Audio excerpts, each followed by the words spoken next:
Good afternoon. I'm speaking from Xiamen in China, where actually YouTube is blocked. So we have to find our ways to access such war videos. I'm going to talk about some performance work which I made with the group which I curate, Last Minute Live Art. I do have a slideshow for it. And I'm going to read because I want to kind of get through quite a lot of things and move relatively quickly, but we have time to talk afterwards, don't we? So I have a slideshow. A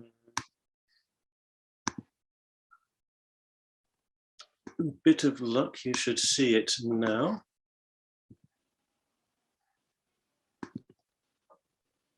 Okay. So,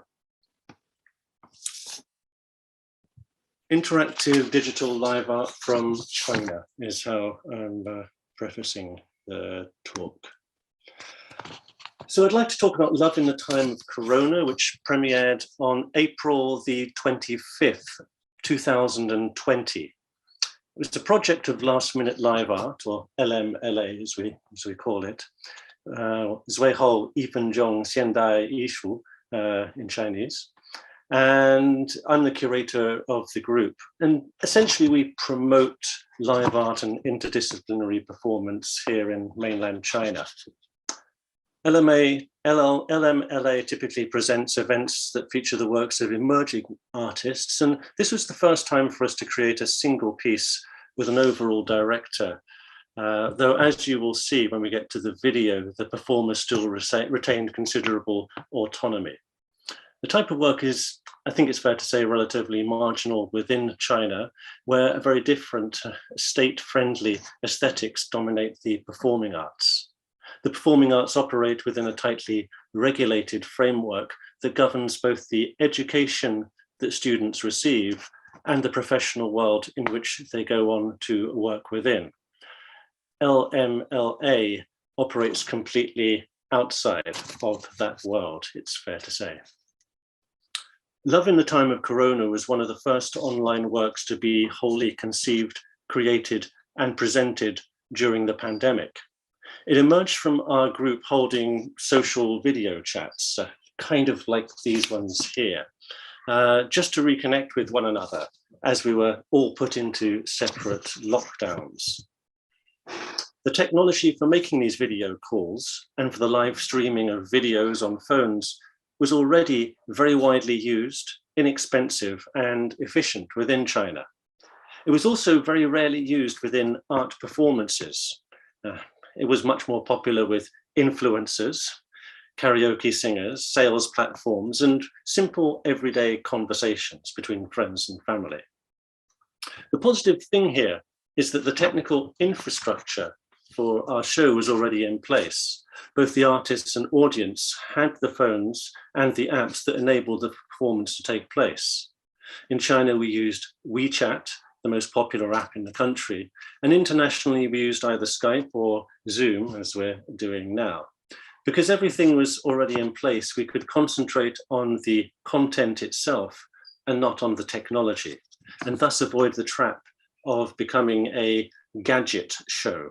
That's to say, one in which the demonstration of technology eclipses the content of the performance itself. This telematic piece was a series of 7 solos that were performed one-to-one, or perhaps it could be said in collaboration with individual audience members in their homes via live video calls. It was created with artists in 4 time zones located in Dalian, Shanghai, Nanjing, London, Syracuse, and rural Oregon. And this is the group who were the creators and performers, and myself behind the bars in the corner, looking ever so happy about it. 2 of the performers were people I had never previously met. They were auditioned and cast online. What's more, the performance was entirely directed from my apartment in Nanjing, with significant amount of the work taking place during two-week strict periods of quarantine. The creative process was a deeply collaborative one between me, the director, and the individual performers. While we started with some general group rehearsals, we quickly moved on to develop each of the 7 solos separately. I helped the performers find and then develop their material, though the process was slightly different with each of them, as they not only came from different places and artistic backgrounds, they also had different levels of experience. One of them, for example, was an actor who was used to working with script and director, while another was a visual artist who was accustomed to a solo creative process.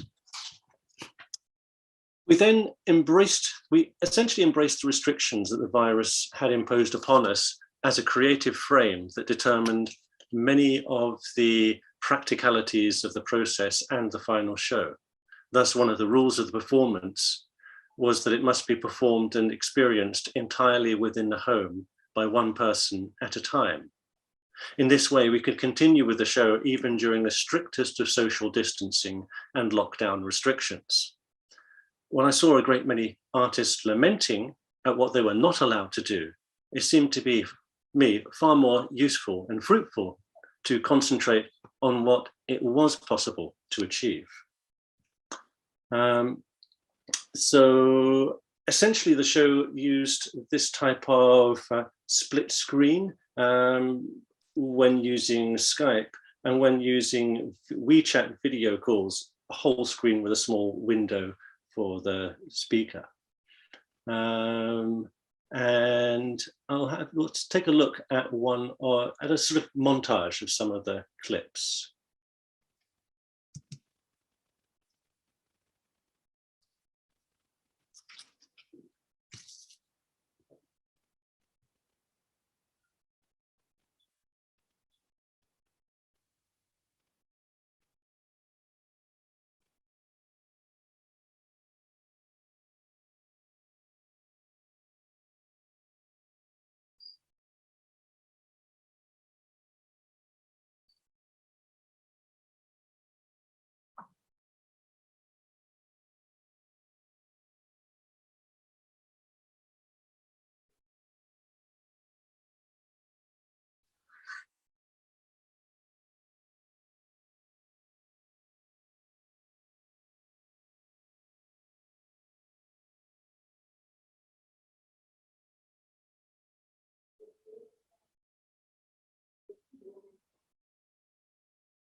Okay, so I will just let the rest of the video run. I heard that you may not have got the sound of all the conversations there. But you get, the important thing to understand is that there was no secondary audience like yourselves.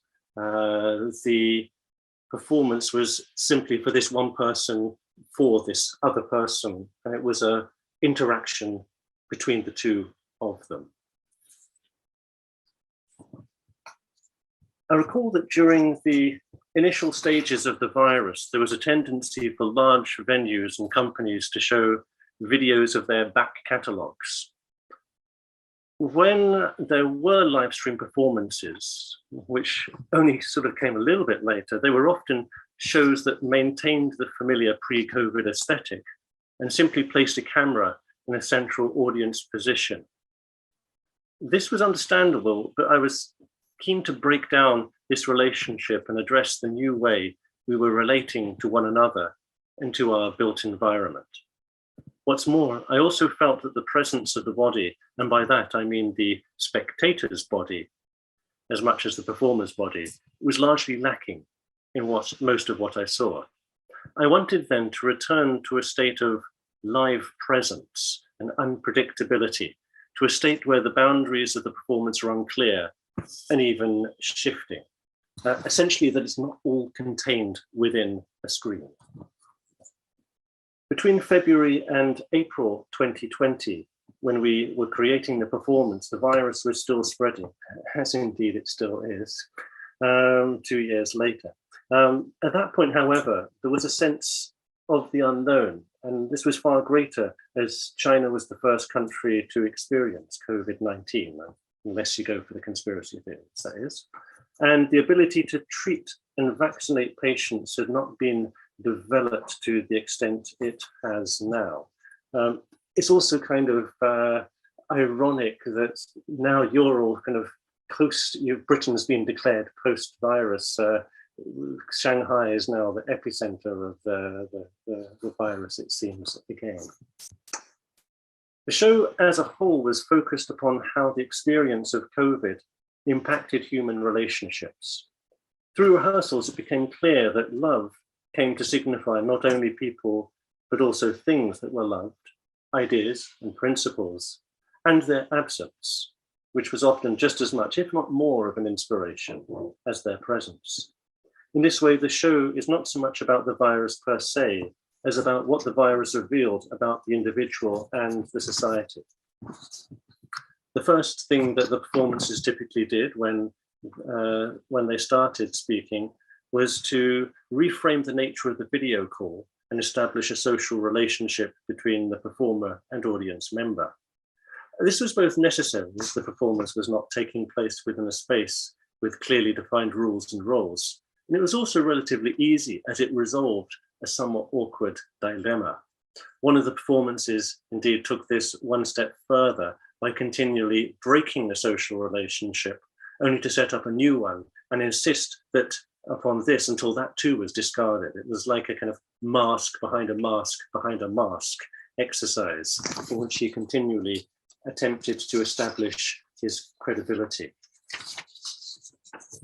During the initial stage of the performance, building a measure of trust and complicity was essential, as this made it possible to go on to push the performance into more untypical situations as the show went on. It was also the case that each of the 7 performances proposed a relationship that was different. It was not simply a case of being friends with the audience, but rather of using the protocol from one type of usually non-performance situation and applying it to our show. The performances attempted to reposition the body and return it to online performance by creating these interactive encounters that reframed both the audiences and artists' domestic space as a site of performance. The show often choreographed the audience on a journey around their homes. The most simple way it did this was through matching of locations and actions. For example, in one of the pieces, the performer moved to a closed door of his bedroom and invited the spectator to do likewise. He then listened at the door and then talked to the spectator in hushed tones about the people on the other side of the door, and asked if the spectator also shared their space with others. After bringing this around to a discussion of his parents, he invited the spectator to go to the window and join him for a secret cigarette, blowing the smoke out of the window. When performed with non-smokers, this, of course, was turned into a symbolic cigarette, not a real one. Other pieces used very different strategies to utilize the space, but all of them aimed to exploit the full potential of the domestic space as a quasi-stage, whether it be the kitchen, nod to the semiotics of the kitchen, of course, Martha Rosler, the front door, the mirror, and, of course, the bed.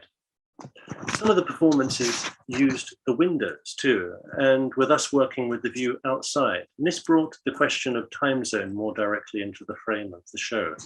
The sunlight or darkness outside was something that brought the space of both performer and audience into the same frame for one real moment, as we're all inhabitants of planet Earth.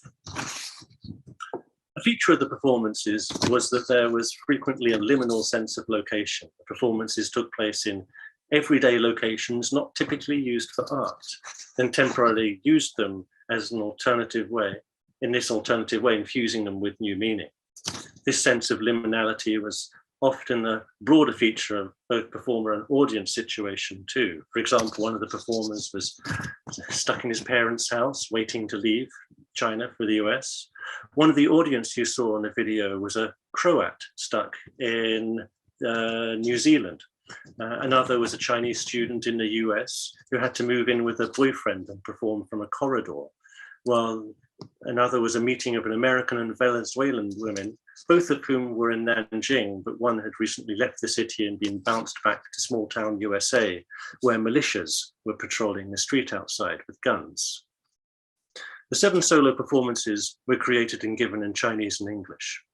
Most of the Chinese performers were bilingual, allowing the shows to reach both a domestic Chinese audience and international audience too.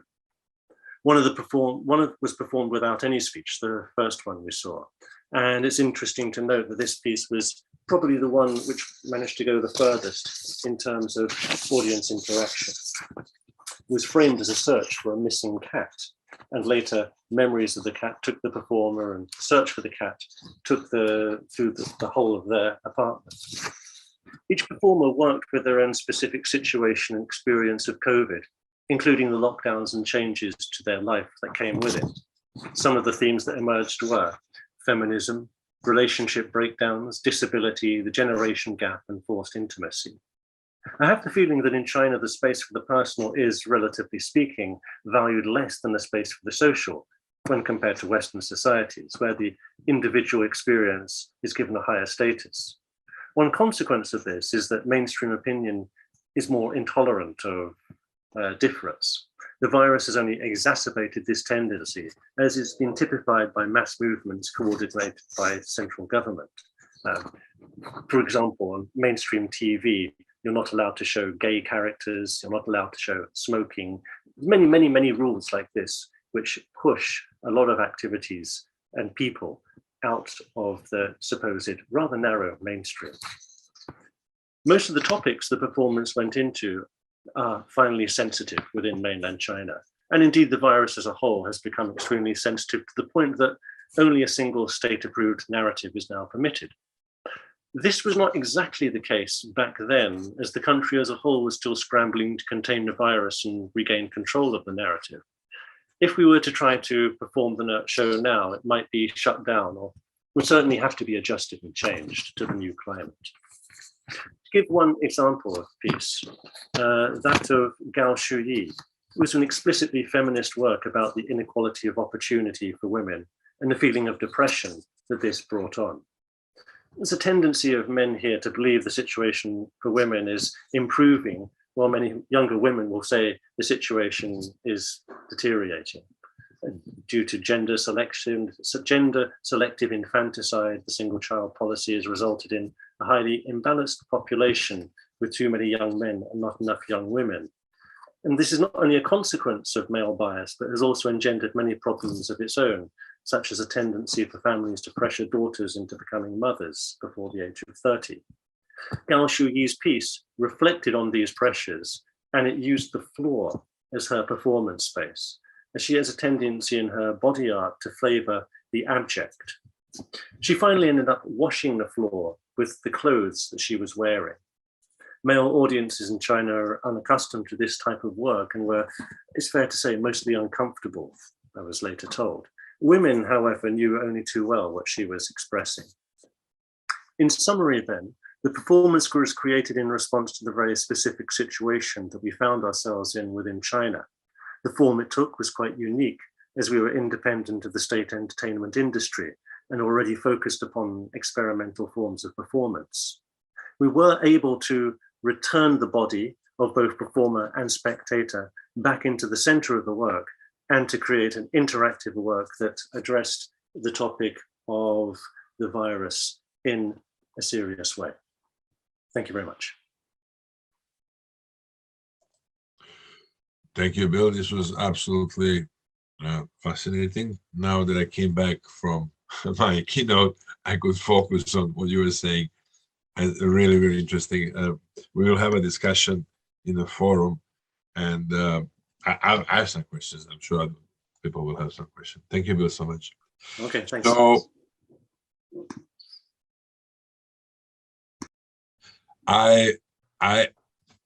my name is Aleksandar Dundjerovic. I'm not Maria Sanchez, but I asked Maria to help me to set up the Zoom properly so that I can do a share. So I'm going through her account rather than my account. So I'm going through a borrowed account.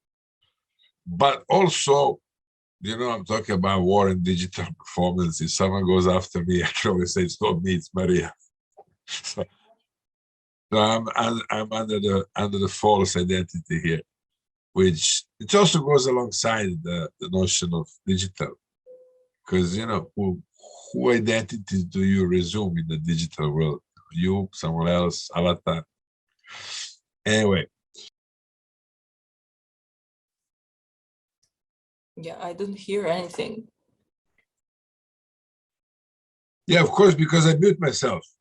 Okay. And it's a very I had sensible an impression that you're going to say something, and then yeah, it's a very sensible thing to do, to mute yourself, like when I'm supposed to not. So anyway, Jelena Novak is next.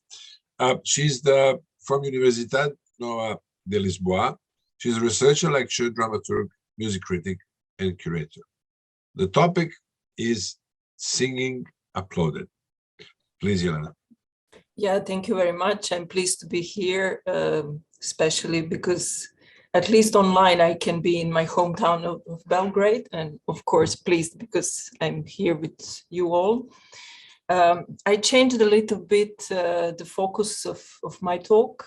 Basically, the title stays the same, Singing Uploaded, but I focused on few different pieces than those that I announced in previously. So I will share the screen. I will turn my video off because no need to look at me. And we'll put the PowerPoint, share sound. Yeah, do you see it? Do I need to? Yes, yes. Is it better to put it full screen or? Yes, yes, full screen, please. Yeah. Sorry, it just went down. But I can see it. I guess everybody else can see it. So whenever before I visited stunning Muziekgebouw and I in Amsterdam, it was for more or less conventional music concert with common lively socializing before and after. However, this time on June 10, 2019, the building seemed emptied of human presence. Huge staircases, main cozy hall, terrace, restaurant, bar, toilets, it all looked deserted. There were no waiters, no ushers, and even no fellow audience members. Only the sound of the heavy rain dabbing to the roof was heard. It felt strange. In a way, it was funny to sneak in this building alone, but at the same time, it was kind of creepy. It evoked some kind of post-apocalyptic in terms of Neville Shute, or post-narrative in terms of Arthur Danto atmosphere. Afterwards, I realized that all of this desertedness also served as introduction and part of the experience of 8, the newest piece of virtual music theater installation by Michel Vandera, for which one has to reserve unique 15-minute slot, as only one person can experience it at a time. There was actually one lady at the main entrance, and she instructed me to follow the signs with the arrow and 8 written on them, and to go towards the last floor of the building where the small hall is located. It was then while first walking down the main stairs that I realized there were no other people around. I followed the 8 signs and started to climb towards the level of the small hall. I knew that this piece was supposed to be experienced one by one, but I haven't expected that the whole protocol of visiting the concert venue would be reinvented. It was surprising, sobering, and electrifying to wait for my quarter of an hour to become the only one in the universe experiencing 8 at that particular moment. When it reached the foyer of the small hall, I've got the reality check. 2 more humans were here. They were waiting for their turn. I asked them about their time slots, and they whispered when responding. Unexpectedly, it felt almost as in the church. I was now waiting for my turn to understand what it means to be alone in the opera. A kind of glass wall with several doors was between me and 8, and I was still outside of the installation. Suddenly, the woman, also audience member, went out of it. When I asked her how it was, she said, "I would not spoil it for you."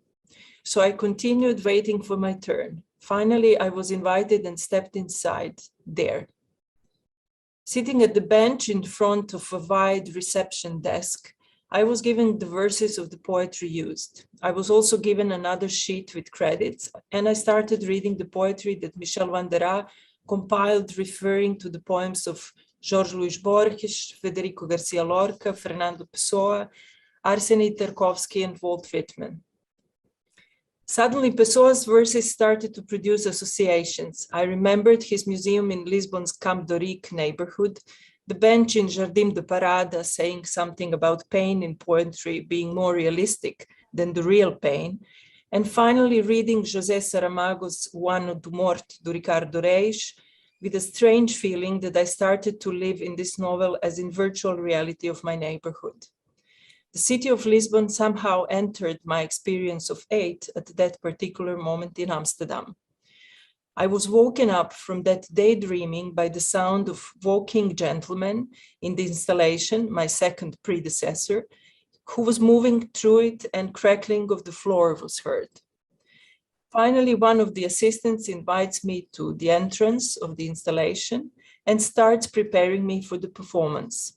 She puts the VR headset on my head and adds the headphones, instructing me not to touch the equipment, and even if I feel bad or panicking, not to mess up with technology, but instead to raise my hands above my head, which will be the sign for the assistant to come and disengage me from the experience. This felt almost as pre-medical exam experience. The moment I entered the virtual reality, I saw my hands. I also saw the hands of assistant while she was still adjusting the equipment on my head. Hands looked strange, as if they grew old, but in a kind of bizarre way. They were full of grayish and brownish spots, as if they became rotten. I noticed that the nails looked rotten too. I suddenly realized that these are not my hands, although their image and movements coincide with how I move my fingers at that moment. My hands only serve as the canvas for projection of the image or reality of someone else's hands in their simulacrums. I find myself on the path that curves, and the projected virtual older lady appears and does the inviting gesture with her hand, indicating that I should follow her. I follow with a feeling of hopelessness. From this moment on, my memory becomes deceptive. I suppose that due to overexcitement, the order of experience is blurred. There was so much of virtual.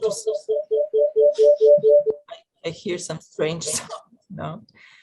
There was so much of virtual to see and experience, mostly stunning nature paysages, and to cope with with digesting virtual reality and feelings at the same time. Also, I couldn't make notes, which I often do when I'm on musicological mission.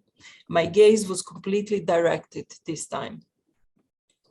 After the older lady was replaced with her younger self, the younger one continues singing and guiding me. I recognize resemblance with Kate Miller-Heidke, the singer I saw in the trailer. She brought me to the edge of the cliff. It was frightening and I didn't have the courage to approach the edge. My knees felt weak. I couldn't see my legs when I looked down, and we continued. I remember that at some point I moved the curtain and then I entered the cave. There I remembered the shadows, a kind of faceless humanoid figures, ghosts that were bending the sides of the corridor through which we were going. Choral music was heard at that time, maybe a reference to Gregorian chanting. After the cave, we arrived at another panoramic view where again I was strongly engulfed with this fear of heights. The music is kind of pop music, referring to a strange vocality of Björk, Dolores of Riordan from Cranberries, and maybe Meredith Monk. Music was the background, the atmosphere maker, and the singing could be heard almost all the time. Solo voice was always female. So you will see the trailer.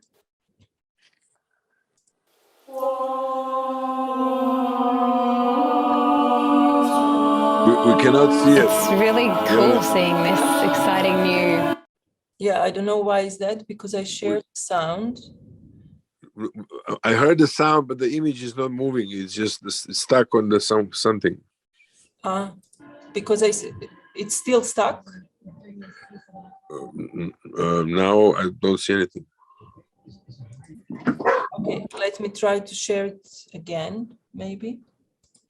Because from some reason I see it, but you don't see it. So share sound.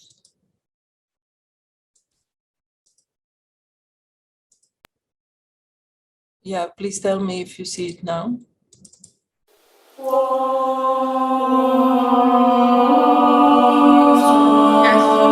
It's really cool seeing this exciting new technology kind of bring this piece of art to life.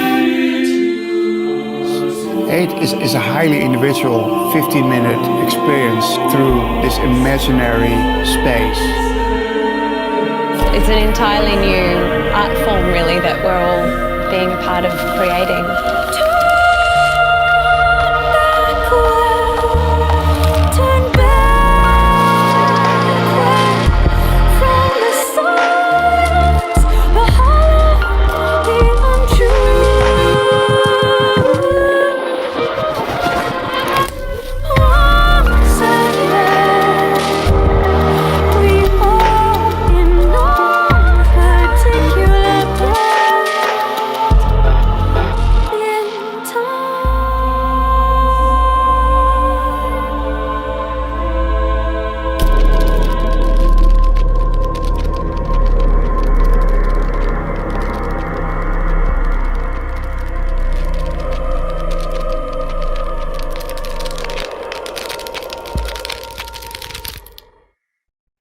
And the climax of this piece comes when I face the small virtual girl under the table. She's even younger version of my guide. She invites me to join.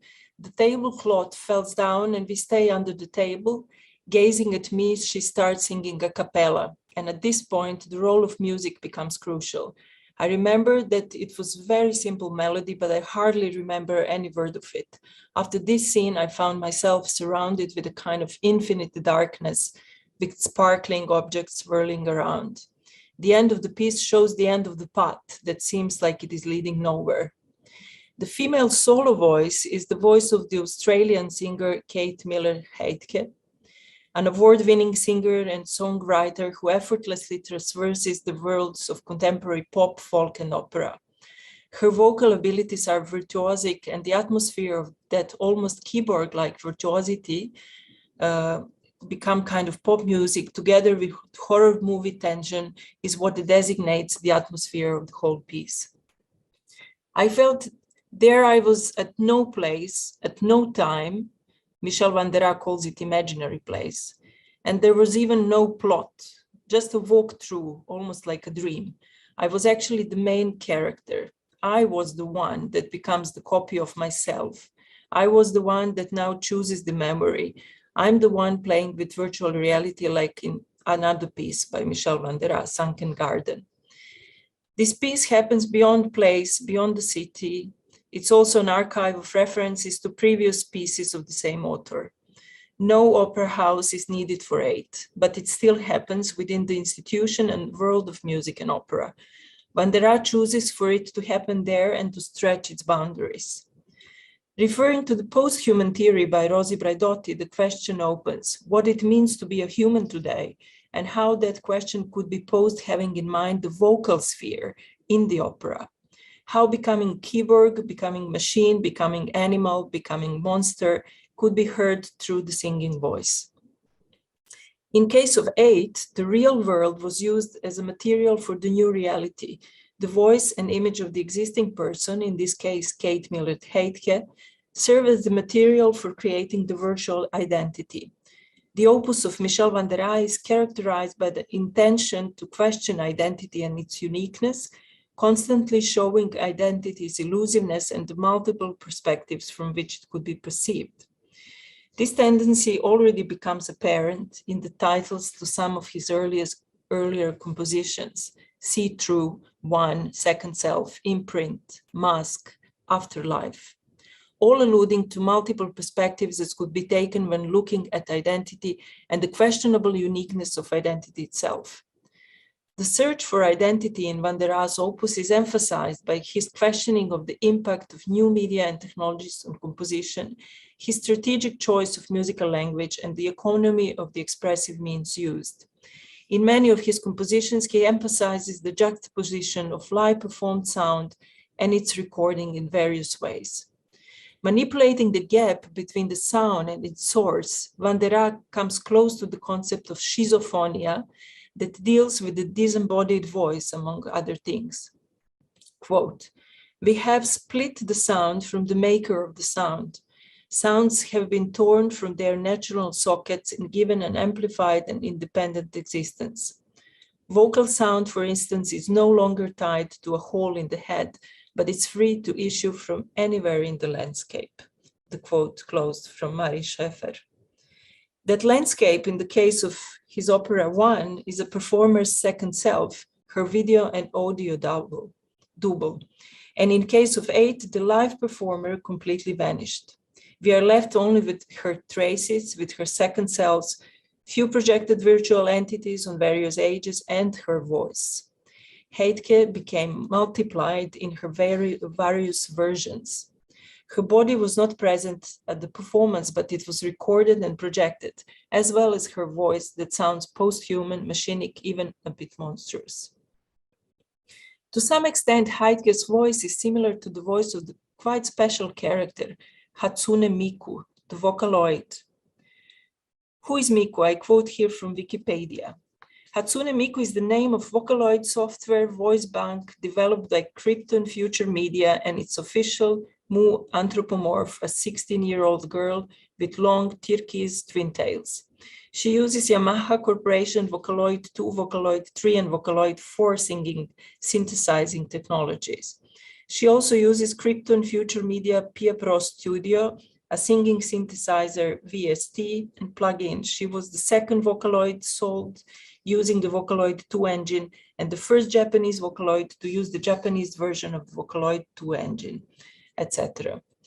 Her voice is modeled from Japanese voice actress Saki Fujita. Miku's personification has been marketed as a virtual idol and has performed at concerts on stage as an animated projection. The name of the character comes from merging the Japanese words for first, hatsu, sound, ne, and future, miku, thus meaning the first sound of the future, referring to her position as the first of Krypton's character vocal series. Vocaloid was first only the name for the voice synthesis software, but the company at some point decides to create an image and the character behind this voice. Miku regularly appears at the concerts. She has her first live concert in 2009. She has crowds of fans in Japan. Top fashion designers like Marc Jacobs or Louis Vuitton design her clothes. However, I heard about Miku through the opera world, since the opera The End was made for her in 2013. Two other characters appear with Miku in this opera, the animal looking as a Pokemon character and the visitor that looks as Miku's double. However, no humans perform, and the piece was promoted as the first opera without humans.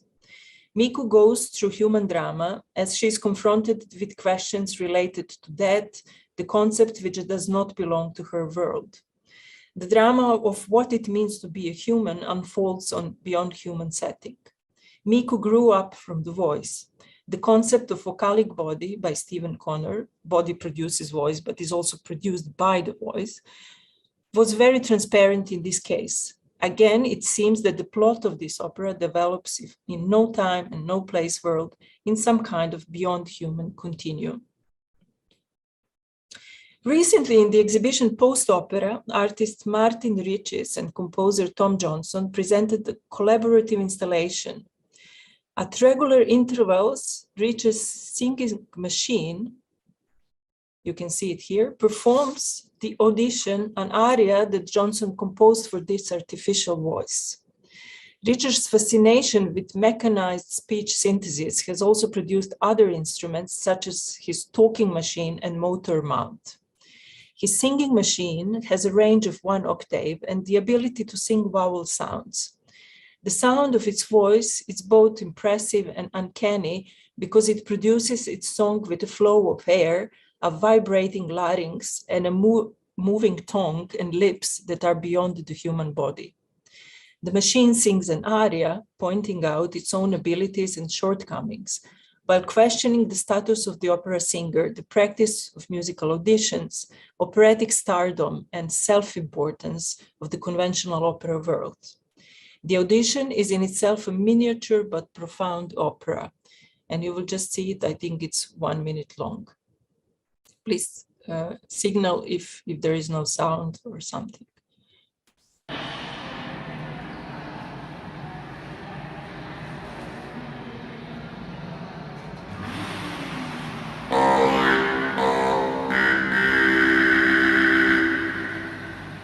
There is a sound, but no image.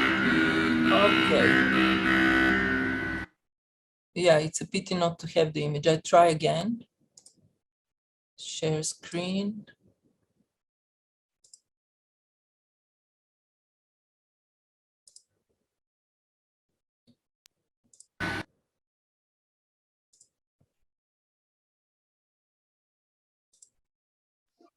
It came and then it stopped. Yeah, I try again. It seems that when it's full screen, something strange happens. So I try without being full screen.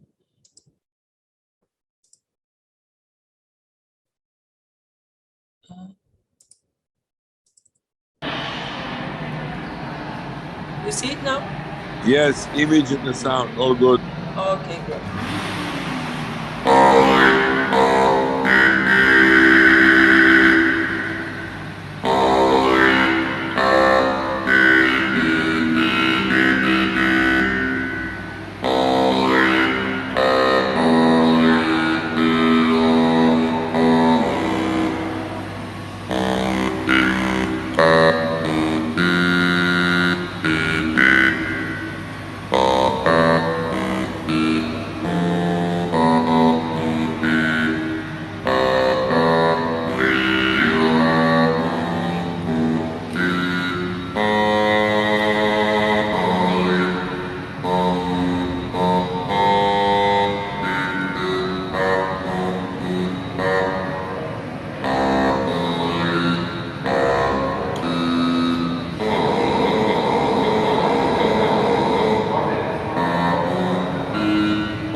Yeah, in this case, we are not faced with virtual reality, holograms, or vocaloids. With Richard's singing machine, the illusion of creating anthropomorphic entity is not present. Instead, there is a mechanism on stage, quite bold mechanism, that imitates the process of producing the voice in the human body. It uses the motor of the vacuum cleaner, functioning as lungs, to pump the air through the glass tube, working as larynx.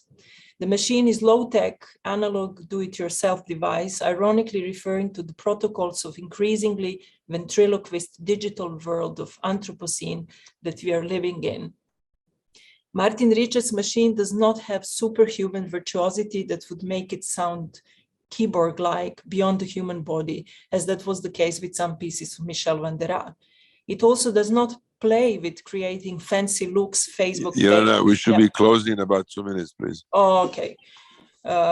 Concert tours, fun groups, like in the case of Hatsune Miku. It is like it says, look, I don't look as human. I'm not trying to be something else like hologram, but I can still sing. I have the voice and I can even sing in the opera. So just to wrap it up, let me turn my camera on. Yeah. Just to wrap it up with remembering the talk that I had with composer Ivo Malec in the city of Rijeka, like maybe 10 years ago. We were commenting upon our interests and discovered that actually, since I was investigating in the world of opera and he was doing quite different musical languages in the world of music, he said at some point, yeah, it's nice that you investigate opera, but for me, the time to singing about things already passed a long time ago. And of course, I didn't agree with this, but I think still this is a very interesting question. Is the time to sing about things just past, or it's ahead of us? I think that these voices that are desynchronized with the bodies or with the mechanisms that produce them are showing that maybe singing is more needed in the present moment than ever before, in a way. And I even take it as a kind of activism today, that those voices demonstrate that artistic vision of the world is still possible in these apocalyptic times. So thank you.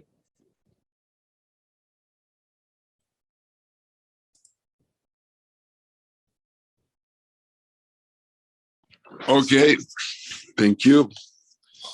So we are moving on to another one now, please.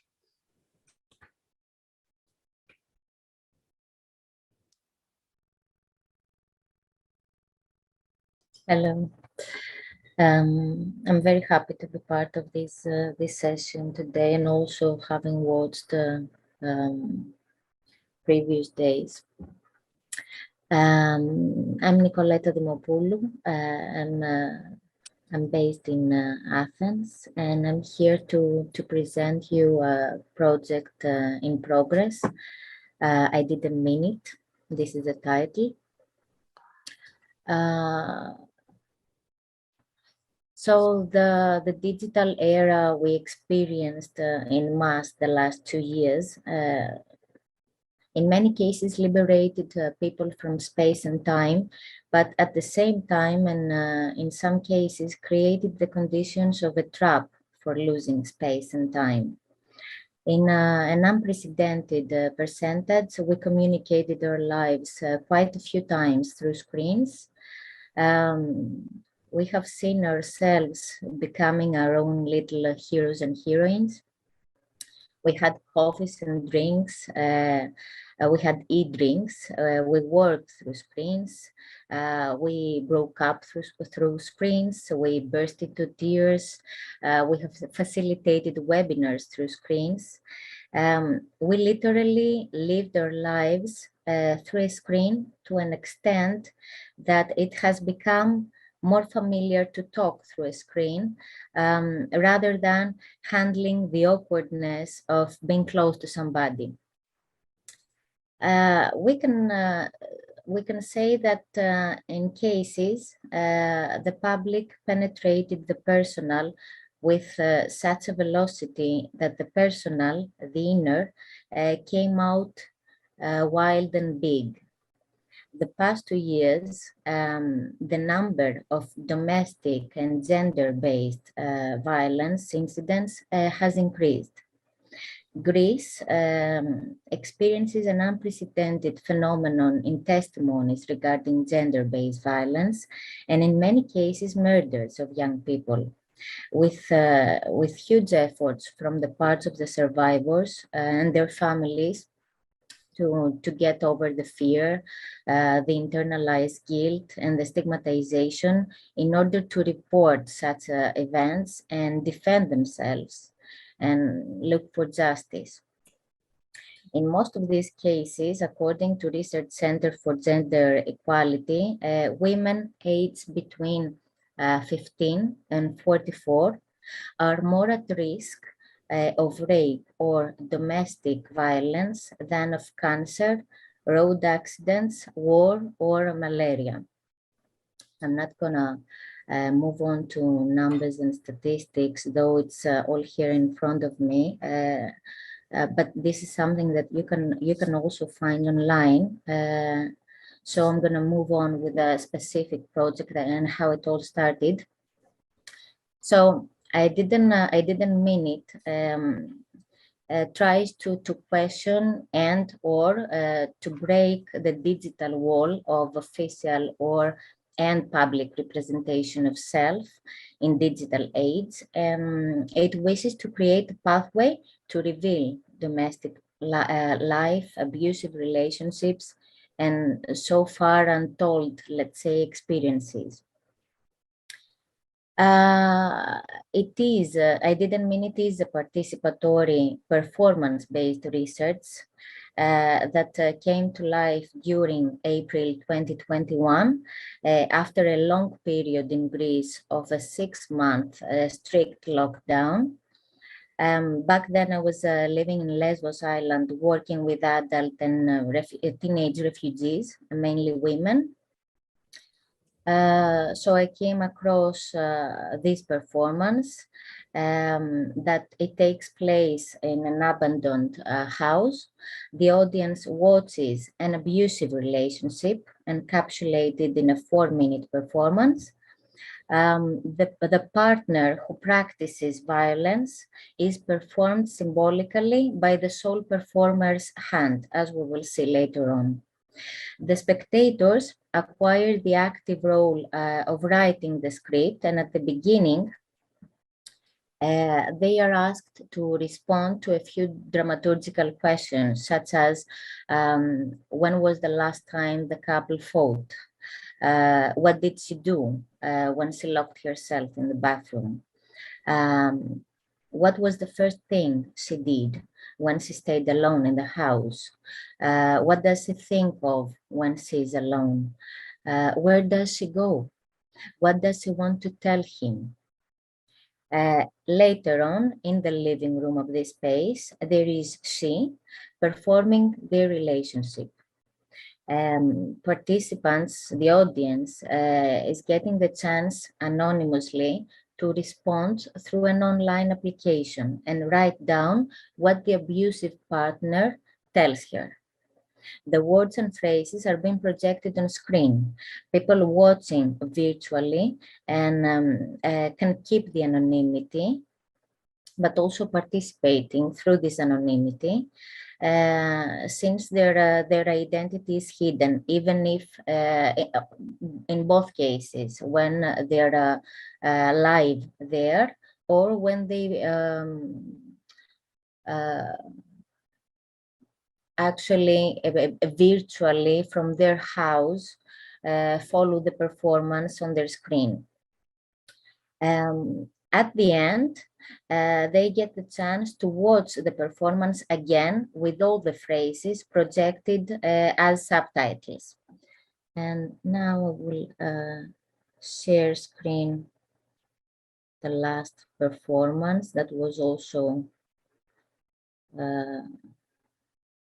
online.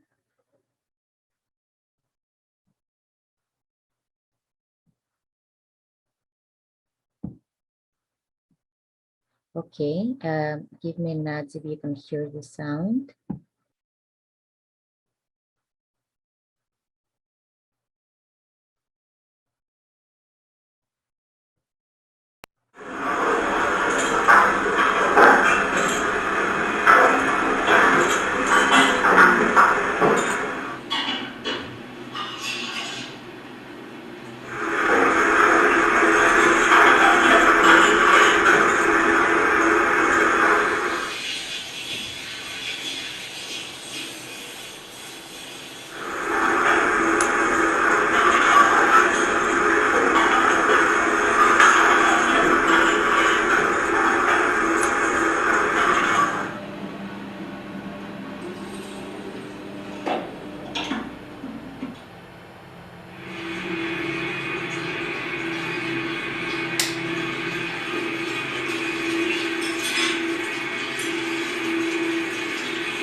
So you got a taste from what it was for the participants to watch live, and how it was to watch the performance online. So the spectators became the dramaturgs of the performance, and at the same time they are creating a map of common and not so common abusive vocabulary. The documented dramaturgy that is being created during the performances is archived, and it will be at the disposal of a broader audience in a digital publication. It wishes to function as a tool of empowering people to speak up and report similar events. And this is one of the main purposes. The pedagogy of empowerment here lies and is influenced by some basic theater techniques, let's say, such as the role on the wall technique and inner voices technique. The idea is to invite people to write in their own mother tongue or in a language they feel most comfortable with. So far, we have got some feedback from people who participated. We sent out a form to reach out to people who became the dramaturgs, and how was the overall experience.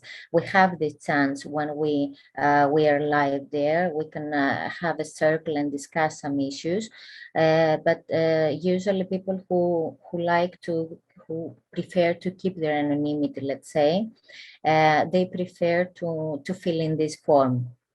So some feedback is simple, clear, and concise. It was hard for me not to identify with some of these events. It's so sadly so self-evident that almost all of us have at least once been subjected to some of these attitudes.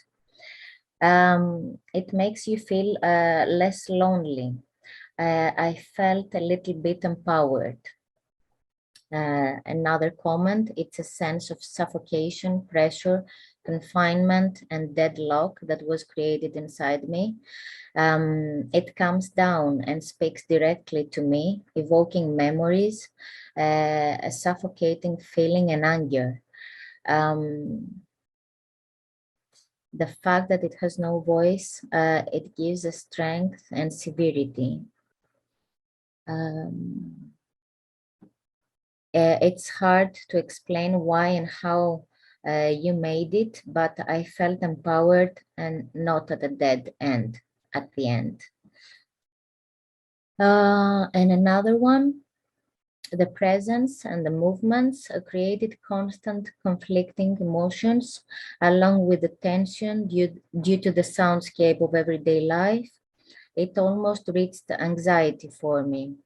In the second round, with the projected phrases, it was somehow revealing. It relieved some of the nervousness by defining the situation, let's say. And now I'm going to show you just a bit of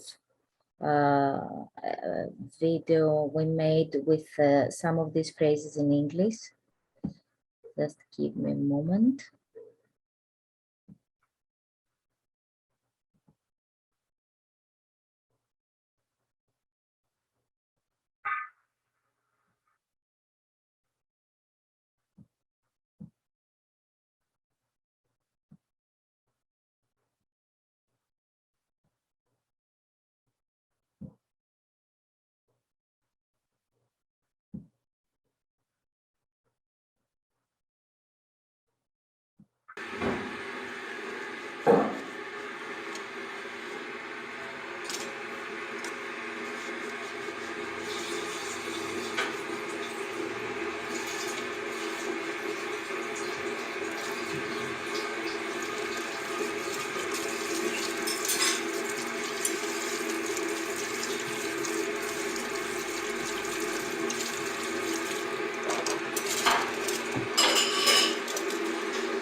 Okay, what you watched, I repeat, it's an edited version of the video with some of the phrases we have already gathered.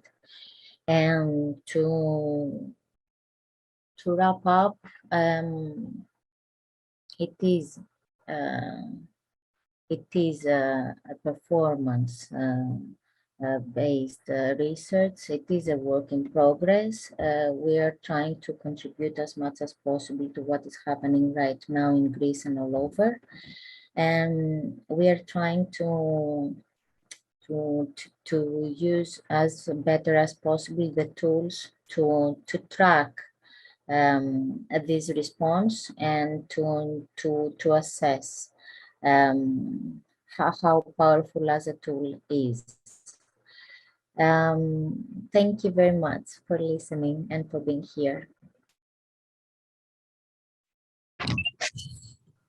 Thank you. That was very, very interesting. Thank you so much.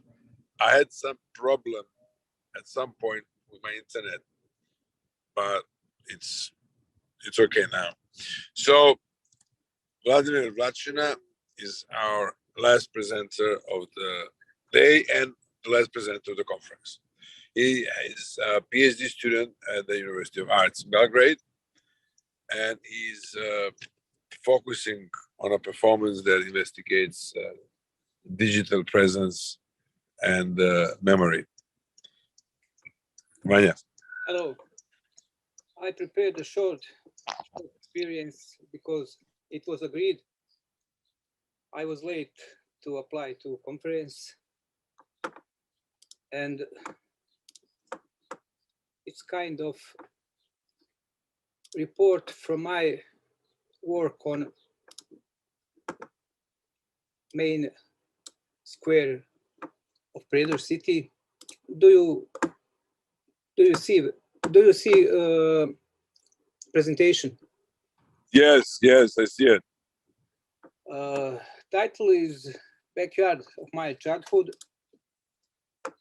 It is short video, about 4 minutes, on the topic of family heritage, which was taken on Main Square on city of Prader, Republic of Srpska, Northwest Bosnia and Herzegovina, while showing photos of LED billboard on department store.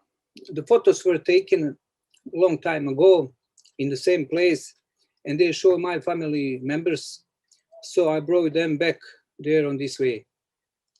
Video is a result of intersection of several ideas on projects.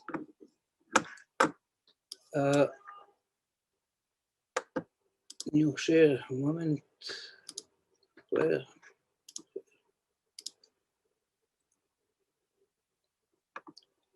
Do you see video?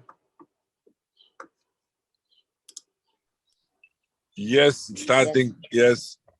Play the video. Thank you.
Tidovo dvorište na Predorskom trgu najvažnije mjesto u mom djetinjstvu.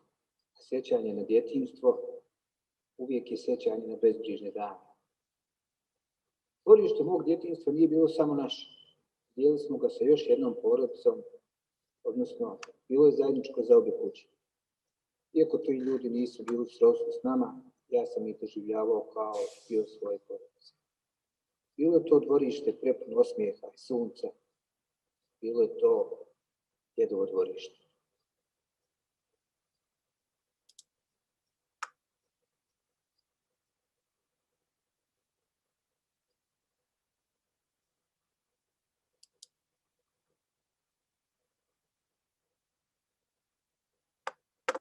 To je to.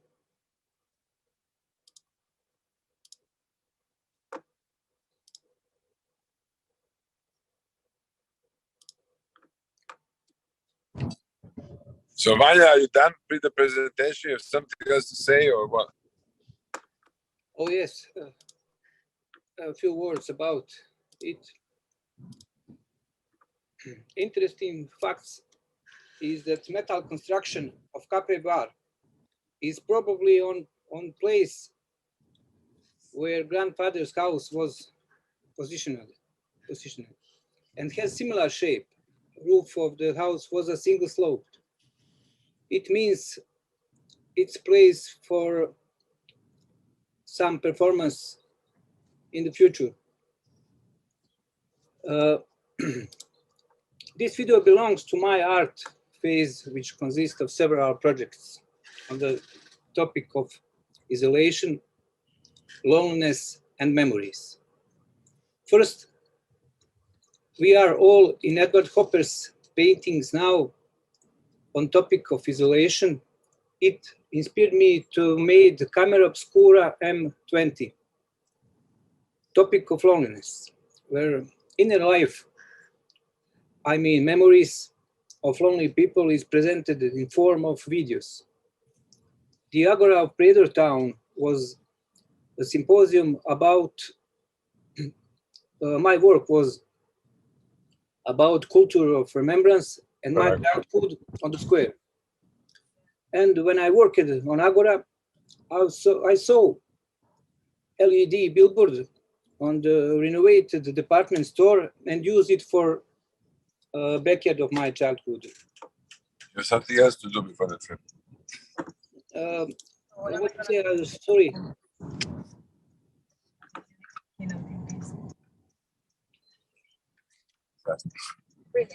It was good.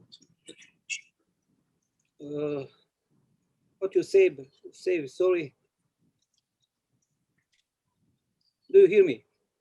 Yes, yes. Okay, Vanya, thank you.